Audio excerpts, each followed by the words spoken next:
Good day. Papakita namin ni Binje yung tri-bike. Actually, ito yung color choices ni Sir at saka sa shop. Bagay lang namin, binabagay-bagay lang namin sa kulay ng bike niya. Kasi walang pinta. Ito yung sinadjust namin.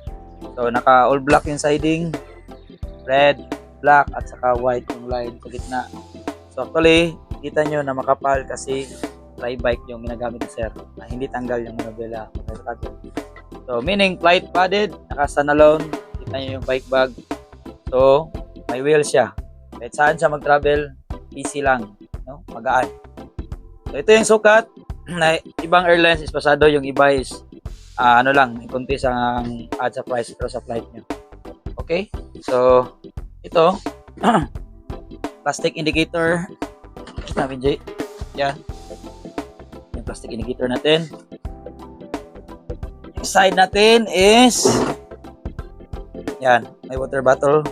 Yan yung water bottle natin. Yung gulong is pwede malaki. Check nyo. Yan. Okay.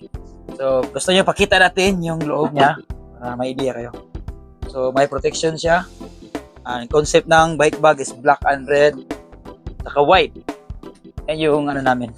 Idea so far para maganda siya. At madaling ma-indicate ni Sir yung trabaho ng mga compartment sa bike bag. Okay? Yan. So, may extra pocket rubber net dito. Yan. Ito yung wheels. Ito yung wheels. Para sa fork, para sa seat post, body, at saka dito para sa crank. Another wheels, ito, extra tools to. At saka ito, yan yung sa ano natin, sa mga tubo ng upuan. Ganyan. Ano ba yung term sa mga bikers yan? Okay, so far so good, no? Yung quality. Saka, abot yung presyo.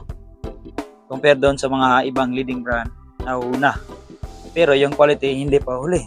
So, pagkita yung tick, Binjay, video mong tick, yan yung tick natin. Makapal siya, naka-stand alone lang, kahit wala siyang bike sa loob. Yan. So, ito yung pinakustomize ni Sir na gustong gagamitin niya this week. Yata yung flight ni Sir. Or kahit bukas pwede ito makuha niya. Yan. Naka-waterproof. May sinasabi na waterproof yung gawa ng UV. Yes, yung waterproof kami. Waterproof yung ginagamit kasi lahat ng nagpapatrabaho dito sa shop is 98% electronics or electronics gadgets yung ginagamit. Okay? So, i-close ko. Yan. Close namin. Yung ginagamit na ano namin pala, accessories is Waikiki. Para tatagal talaga siya, abot na ilang taon. Para hindi sayang yung bayad. Okay, naka-plastic handle para sa protection natin. Yan. 1 inches to 1.5 inches yung ginagamit namin. Side release, pwede rin mag 2 inches kayo. Okay. Yan. All Waikiki, I think 12 side release ito ginagamit namin para mag-hold talaga sa travel. Safety siya pagdating sa location. Okay. Kung gusto niyo ng customize, hindi nyo lang kung anong trip nyo. Kaya sa handmade, kaya sa mga printer, kaya mag-fabricate, kung anong gustong mag-fabricate para maganda sa tingnan. Actually, si Big Case, hindi mahal. Abot presyo lang sa naghahanap ng murang bike bag na quality. So, to Boss Carlo, Sir, safe flight, daghang salamat. Rock and roll.